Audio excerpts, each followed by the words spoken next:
People love games, people want to understand games, they want to interact with games, but there always will be that barrier of games are for a certain group of people, and that's it. Playfulness helps to express ourselves, and that's what games are a conduit for.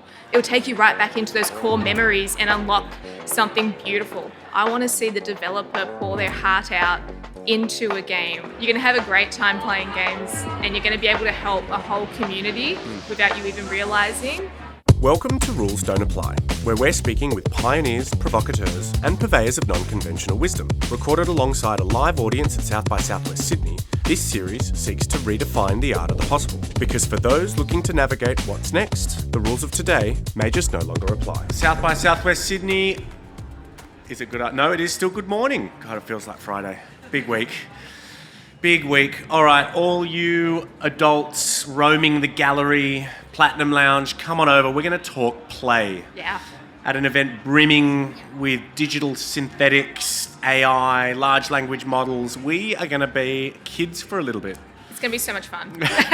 Why do I say that? Well, I am joined by the always delightful Chloe Appleby.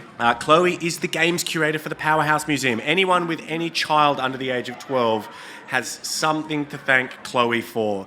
If you're like me, you've spent an obscene amount of time in the Wiggles room. But Chloe, beyond being the games curator for the Powerhouse, is also a board member of Free Play Independent Games Festival.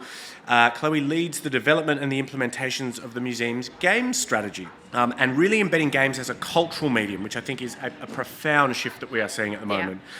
Exploring all the different layers of games, identity, representation, cultural heritage, and really inviting audiences, young and young at heart, to experience the new perspectives of games in a museum setting. You have some incredible curatorial projects of note, including the Powerhouse Late by Game series, Fuzzy Ghost that was part of the World Pride exhibition Absolutely Queer, and you were part of the curatorium for the Good Design Award-winning Pride at Play. Yeah. Well, thank you for joining us, ladies and gentlemen. Chloe Appleby, give her a round of applause. And I think you are a fitting guest for Rules Don't Apply. Great, thank you. So, are games and play becoming more important? Absolutely. I mean, it's a testament, even my job is a testament to that. It's something that was recently created last year by the Powerhouse Museum. They recognised the need for more play throughout our programming, our exhibitions, the collection as well. And it's also... for me, it's recognised. I actually won an award last week. Oh, congratulations. Thank you. The Rising Star Award at the Australian Game Developer Awards. And it's all about the community work that we've done at the museum to help support the Sydney games community and put it in front of the government as well. So I think it's more important than ever, and it's being recognised nationally. What are the ingredients of good games? Ooh, if you were to ask me... Yeah, we'll take your answer and then the universal answer if we can. It's quite biased. Okay. If you were to ask someone who plays Fortnite or Call of Duty, they'll be like, yeah, first-person shooters, more guns and bloodshed. But for me, it's getting into the stories behind it. I want to see the developer pour their heart out into a game, and I want to see them become more creative, which is what games allow people to do, become a bit more playful, which is, the theme of the podcast here. It's, for me, if more detective games, as I was mentioning earlier, but the things for a good game is incredible storytelling. The visuals don't have to be superb. I think you can do something with a 16-bit pixels and make it still meaningful and wonderful. That's kind of my answer on that. Have we forgotten how to play as adults these days? Are we losing the art of just being big kids? I think we are. I think everything's become so serious now that when we start introducing these playful mechanisms into all our work or even into our home life, it does feel a little silly. You feel like you're not being taken seriously, or you feel like, I need to stop this, I need to do an adult thing, like I don't want to say read a book, because reading a book can also be playful. But it takes us back to that element of when we were children. It takes us back to being at our core of what a human being is. playfulness helps to express ourselves, and that's what games are a conduit for. We're able to really dive deep into not only making, but from playing, you're able to relive those moments from childhood. I mentioned Sonic earlier, so if you were to pick up another Sonic game, it would take you right back as when you were, not too sure how old you're playing that, but we don't need to say. Really young. It will take you right back into those core memories and unlock something beautiful. So how do you go? I presume that in your role at the Powerhouse, you have to curate experiences that are magnetic, not just for someone like me, a late millennial, but for my 5-year-old at the same time. How do you go about tapping into what must be two really different frames of reference for what good play looks like? Yeah, I'm glad we got 30 minutes. So say... Settle in. When you walk into the museum and you see a game there, if you're a non-games person, it's scary. You see a keyboard and a mouse, or you see a controller that you're unfamiliar with. You don't want to go and play it. You don't want to touch it. You feel embarrassed because also if there is a screen there and everyone can watch you playing the game, you don't want to interact. You don't want people to see you fail or make a fool of yourself, but that's the whole beauty of play.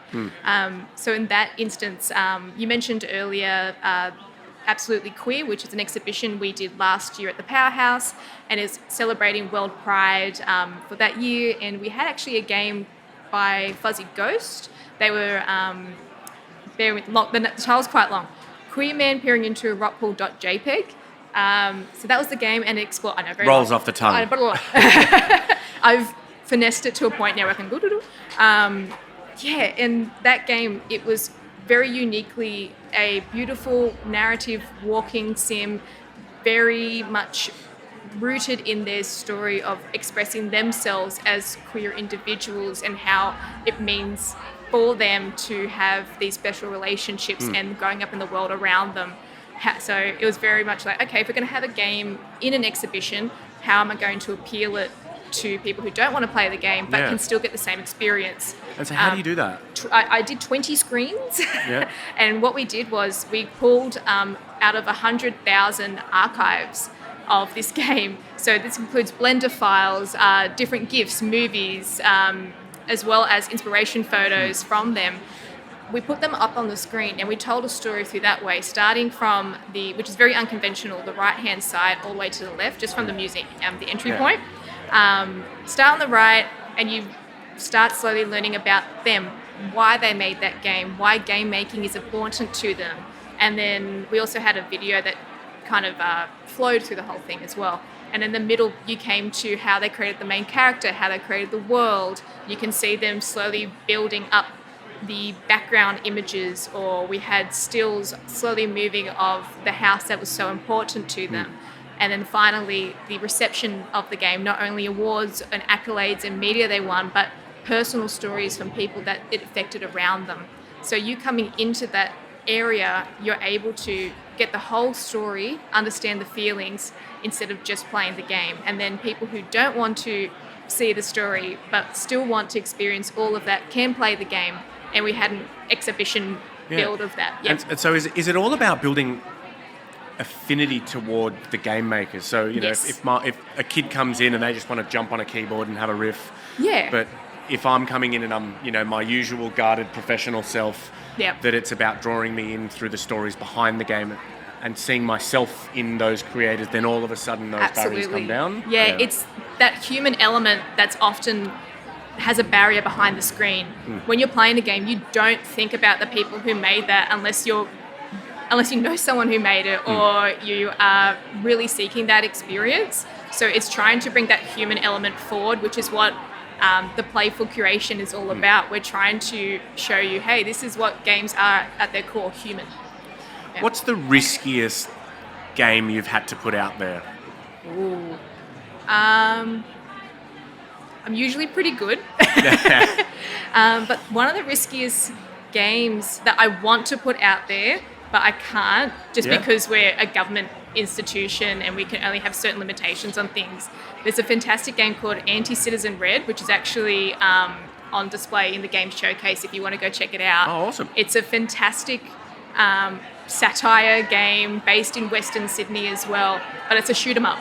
Yeah, okay. So in a museum, we can't have that in there unless it was, say, I don't know, you're shooting bubbles and everyone turns into flowers.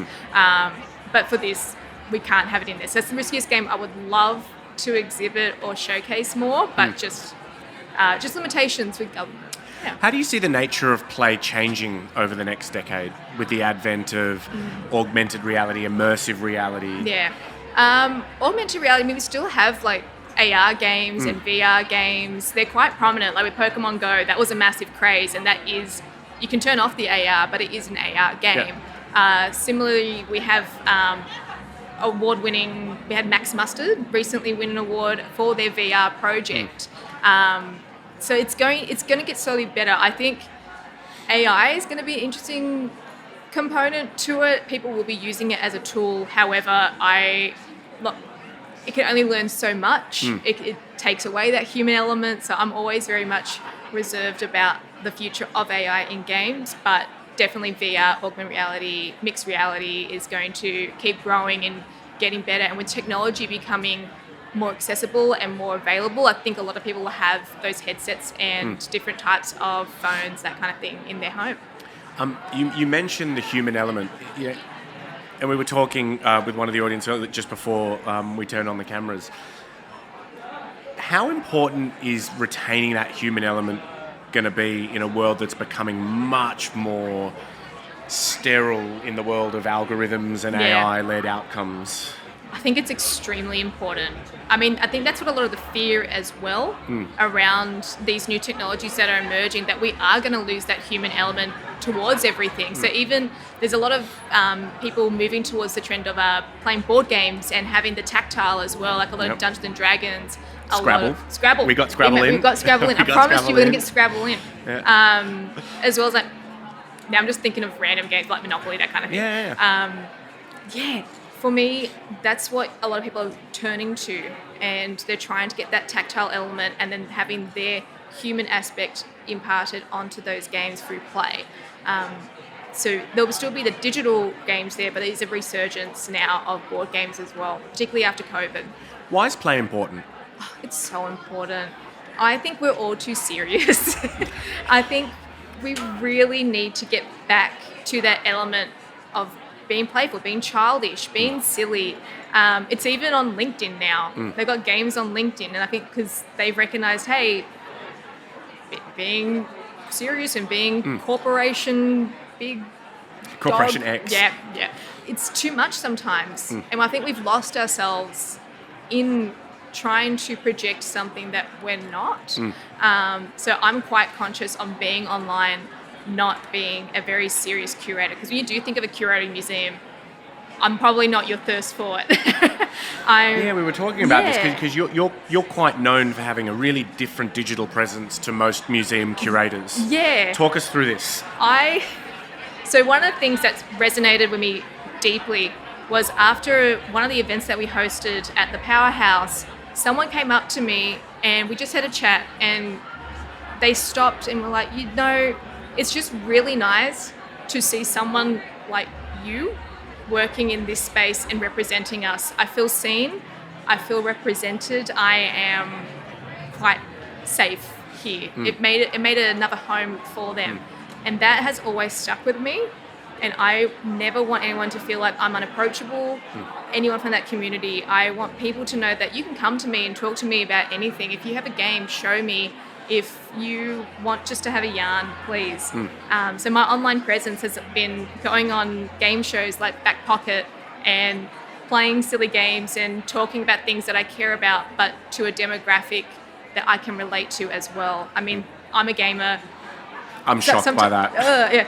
Sometimes also gamer is a yucky word just because it associates to a group of people who aren't the best representation of games. Do you think that's changing though? Like I feel as though we're starting to realise that gaming, when I was in my teens and 20s, gaming was a pastime, right? Yeah. We've now seen this material shift in frame of reference to gaming being probably one of the most, I would say, potent cultural forces. It's the biggest.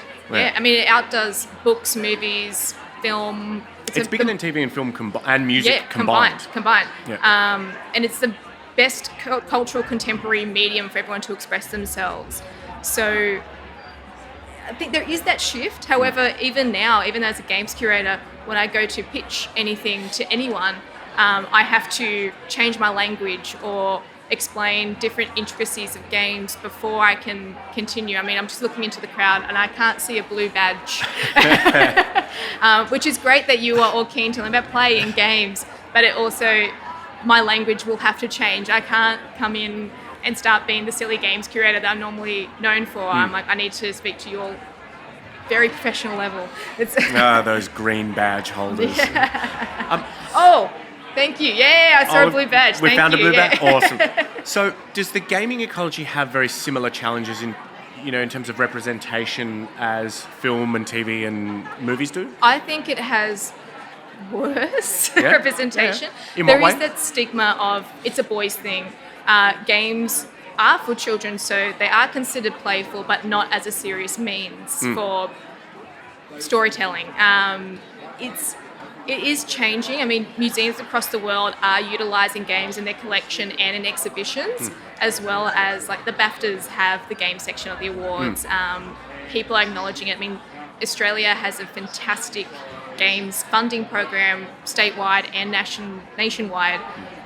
So there is that recognition there, but we are behind, if I'm going to be honest, in terms of games and the representation of what we can project into the public. People love games, people want to understand games, they want to interact with games, but there always will be that barrier of games are for a certain group of people, and that's it. Yeah. Yeah, which I'm trying to break. Yeah, and Yeah. I mean, look, I feel as though the tide is turning there. If I'm listening in or watching or part of the audience, and I'm going, look, how do I introduce a bit more play into my family, household, into my life, right? Yeah. I want to fill my cup through games and through play. Yeah, What would be the advice that you'd give me? Start small. Start small, okay. Don't grab a big game like Baldur's Gate 3, which I also recommend if you're a gamer, play Baldur's Gate 3. That's quite a large time investment. Even I don't have the time to put into that. The New York Times, Wordles, Connections, those small games, great. Start with those. Start slowly introducing play into your life. Play them with friends. We actually have at work, we play Connections like once a week, and it's a very lovely time to do that. So look out, see what small games are out there. Like there are fantastic Australian games that are similar, like Gubbins. Fantastic word game. You can put it together and you've got little daily challenges as well. So those are great to start small, and then start revisiting things from like your childhood. Go back into Crash Bandicoot, go back into Mario Kart. Great call out, like Crash Bandicoot. Yeah. Go back into those games and have just experience you being a kid again. And then from there, if you still like it, which you will, start playing games that you like and genres that you like. If you need something that is a bit more relaxed, play things like Stardew Valley or Animal Crossing. Or if you need more puzzle-like games, there's so many of those out there. Or if you just need to relax and get onto Fortnite and try and win a game that way and be a sweaty gamer, do it. I hope that helps. Other side of the coin, what would be the watch-outs for someone that lives and breeds games, and even in talking to you, you've got probably both eyes on, protecting the vulnerable when they game, making sure that it's inclusive. Yeah. What are the watch-outs for people that might be either have kids starting to get into this space or might be... Roblox. Roblox. Yeah. That one, many reports have come out that like any game, if we're going to be completely honest, there are creeps who try to be predatory, but Roblox is known for that, and it's not just from people on there, but also their mechanisms of, hey, we're going to pay your child to make a certain game, and they put all these hours in, and then they're like, oh, well, you want your game on the front page and trying to make money, put more money into it. So I think that's probably one of the worst games for kids. There are ways that it can be, they should just watch what they're playing. You can put on like parental controls and ask them what they're doing on the game. But the power of a conversation. Have a conversation with your children. Yeah. But the big three would be Minecraft, Roblox, and Fortnite, which is what kids rotate through at the moment. Minecraft is great. Minecraft is wonderful. There are so many things you can do with your child, also sit down and play with them. Sit down and play with them. They're going to love that, and that's where your memories and their experiences will come into play, because then it's also reversing the role of you're going to sit down and you're going to learn from your child. They become the expert because they're more familiar with this controller, with the game mechanics, the gameplay.